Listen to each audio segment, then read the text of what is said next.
It is a great satisfaction to greet you, and I hope you find yourself well. In today's video we will talk about the following. Stalking your ex is the worst thing you can do. Many people don't know how to deal with this distance and forget to take into account their ex's need for space. You start to get frustrated, and that's when you make the biggest mistake of all, pestering your ex or even harassing your ex via text, phone, or even in person. This is the only way you've managed to keep in touch, so you send hundreds of text messages every day, or you wait for your ex somewhere you know he'll be so you can tell him your side of what happened. How do you get to this point where you start stalking your ex? How can you avoid falling into this trap that could ruin everything? 1. Stalking your ex. Why do 8 out of 10 people make this mistake? To avoid making the same mistakes twice, it's important to understand what caused you to make the mistake in the first place. One of the main explanations is the insatiable desire to communicate with your ex and listen to his voice because you need to feel calm.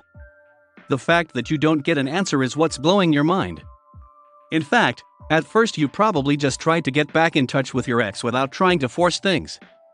But now that you can't even receive a simple text, you try anything to make some sort of breakthrough. I'm going to be honest with you.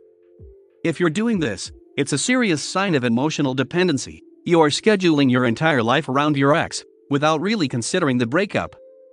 In any case, his decision to break up came as a surprise to you, and your whole world is falling apart around you because you thought you had your ex in your pocket.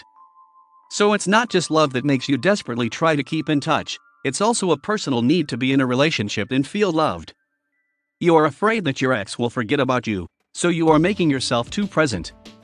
Sometimes you do this not just because you want your ex back, but rather out of pride. Your ego won't accept not getting an answer, so you push things. Stalking your ex can sometimes be out of arrogance instead of love. 2. How to get over a breakup. If you find yourself in this situation, the root of the problem may be that you have not been able to mourn your previous relationship and you are having a hard time finding trust in yourself. To avoid further distancing yourself from the person you love and increase your chances of getting back together with him or her, you have to take a different course of action. You will have to find the best way to get over the relationship and rebuild yourself, because this is the key to moving forward in your ex recovery. I'm sure you're wondering why. Quite simply, it is because you have to find the trust within yourself instead of allowing yourself to get depressed in love. If you want to implement the correct techniques while avoiding the mistakes, you have to be able to see which method will have the most positive impact. Every attempt to make your ex want to get back together starts with working on yourself first. If you can do this, you will quickly see that this is how you will easily get a positive reaction from the person you love. 3. Run in the opposite direction instead of picking on your ex. To avoid stalking your ex, you're going to have to do something radically different, and I don't think you're going to like it. A moment ago I mentioned working with you. But if you're watching my videos now that it's say noon, and at 12:01 you pick up your phone and text your ex, you're not going to make any progress. You are going to have to be stronger with your decisions. There is a way to combine rebuilding and avoid staring at your phone waiting for a text you're longing for. Of course, I'm talking about using the latest technique to get your ex back, and that's total silence. If you're not familiar with this method, it's one of the basics of making your ex want to come back. By employing total silence, you will obviously do the opposite of harassing your ex, but you will also have time to focus on working on yourself, which is the first thing to do, and raise your head after the breakup.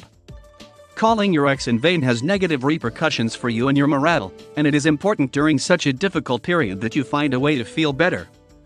After all, cutting ties with your ex isn't so bad because it allows you to come back stronger. You already made a mistake by not putting distance between you and the person you love after your breakup, but now you have the chance to fix it and start over. I'm glad to tell you that you don't have to wander in the dark, hoping to get lucky.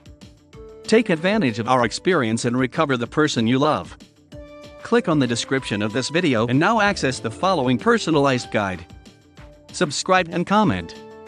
A pleasure and thank you.